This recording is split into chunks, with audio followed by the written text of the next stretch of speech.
Rapidinho aqui, porque o YouTube não paga nossas contas, né? Muita gente tem falado, e a Turquia, e o Erdogan?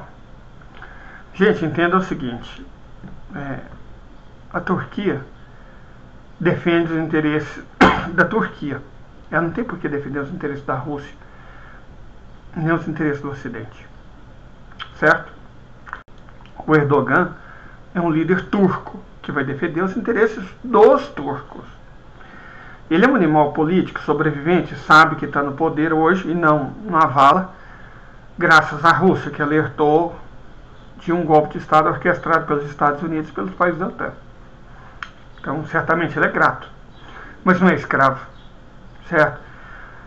A gente discorda de muita coisa do que o Erdogan faz ou fala, mas a gente tem que admitir que, diferente do troço miliciano, traidor e entreguista, ele de fato é um patriota. Ele defende os interesses da Turquia. Então ele está certo, certo? Inclusive, eu diria, ousaria dizer, que a Turquia é um aliado mais fiel à Rússia do que, por exemplo, a Armênia. A Armênia, ela está flertando há muito tempo com o Ocidente, com a União Europeia. Mesmo o Azerbaijão fungando no cangote dela, ela está lá. Escolheram a liderança liberal pró-Ocidente. Eu espero, na verdade, que ela se ferre, que ela se lasque. E que os outros países, por exemplo, o Tamarev do Cazaquistão, entendam o preço de você se aliar com o Ocidente. Eles não têm palavra. O Ocidente não tem palavra, eles não cumprem acordo de forma alguma. Tem um canto da sereia, cai quem quer. E paga um preço por isso. Certo? Boris Yeltsin acreditou no Ocidente, todo mundo sabe o que virou a Rússia na época dele. O Tamarev está nessa. A Armênia também parece estar nessa, está pagando para ver, então paga, ué. Problema deles. Até o próprio Lukashenko, eu acho que ele tem uma postura mais dúbia e menos proativa do que a do Erdogan. Porque o Erdogan tem palavra. Você pode falar assim, ele falastrão, flerta com o Ocidente, flerta.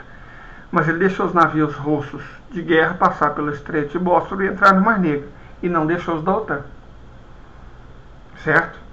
Ele e o punhado de bancos turcos têm ajudado mais os russos do que qualquer coisa na Armênia. Então, não é uma questão de... A Índia também. Os Estados Unidos acusam a Índia de tem um papel dúbio.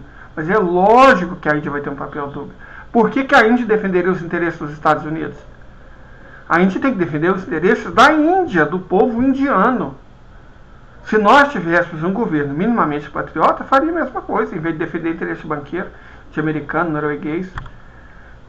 Certo? A África do Sul do Ramaphosa faz exatamente a mesma coisa, prioriza a defesa dos interesses sul-africanos. O próprio Putin deixou claro que o mundo não tem mais espaço para quem não tem soberania, para defender os próprios interesses. O Brasil não é soberano. O Brasil é uma cadelinha de banqueiro, de financista, de americano, de europeu.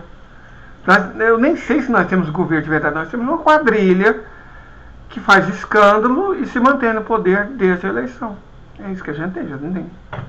Quer dizer, olha o nosso ministro. Alguém sabe o nome do nosso ministro das Relações Exteriores?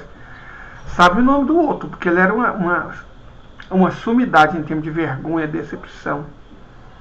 Certo? Um cara que absolutamente... Um cara que tinha site que defendia alienígena antes de ser ministro das Relações Exteriores. Esse é o nível do Ministério do Governo Bolsonaro, do PL do Rio de Janeiro. Nós sequer temos um governo, para não falar que temos alguma política de soberania. E por isso, o Meirelles falou que tem que manter a autonomia do Banco Central. Não interessa o que o Meirelles diz. Para começar, o Meirelles apoiou os fascistas durante o quê? 3 anos e meio? Só recentemente ele pulou no barco, já quer sentar no avião, do lado da janela? Não, meu filho, não é assim que a banda toca, não. Então, está apoiando o Lula, parabéns, né? Não vai desfazer os pecados que você fez. E nem o Lula é obrigado a fazer o que você acha que deve ser feito. E que levou o país à destruição. O Brasil tem que se livrar desse tipo de liberalismo que está no poder efetivamente desde que Aécio Neves, do PSDB de Minas Gerais, começou a desestabilizar o governo com o apoio do pastor Eduardo Cunha, do PL do Rio, na época do MDB, né, do Rio de Janeiro. E nitidamente prosseguiu com o golpista Michel Temer, também do MDB, só que do estado de São Paulo, E o entreguismo seguiu a todo vapor, entreguismo financista no governo do presidente Jair Messias Bolsonaro, do PL do Rio de Janeiro. Né? Então é uma coisa complicada, mas não dá para ouvir esse povo. Na verdade, nós temos que nos livrar dele. E no limite, o presidente brasileiro tem que ser parecido com Erdogan. Eu simpatizo muito com as opiniões advogadas pelo Xi Jinping da China, pelo Vladimir Putin da Rússia, pelo Sayed Ali Khamenei do Irã, mas o Brasil tem que defender o interesse dos brasileiros acima de qualquer coisa. É claro que esses países são nossos potenciais aliados, mas o interesse a ser defendido é do brasileiro, assim como Erdogan defende o interesse dos turcos. E é isso, nem preciso falar mais sobre isso. Erdogan não é bom nem é mau, Erdogan é turco e defende o interesse do turco. Tá certo, é isso. Espero que o próximo presidente, finalmente, seja alguém que defenda o interesse do povo brasileiro e do Brasil. Certo? Não pode ser. Chega de entreguista vagabundo. A gente precisa de Erdogan, que sabe lidar com essa maçonaria entreguista, como ele fez com a de lá, sabe lidar com o judiciário entreguista, sabe lidar com o Ministério Público entreguista, com o delegado entreguista, com força de segurança entreguista. Ele lidou muito bem com esse povo, mas muito bem. Admiravelmente bem. Seria ótimo que o próximo governante brasileiro aprendesse alguma coisa com ele. Ele tentou alertar a Dilma. Tentou muito alertar a Dilma, ele e o Putin. Dilma não quis ouvir. O país inteiro está pagando por isso. Espero que o próximo presidente ouça o que o Erdogan tem a dizer. Ok? Não estou dizendo que ele é bom. Estou dizendo que ele governa para os turcos. Próximo presidente que governa para os brasileiros. Ok? Até.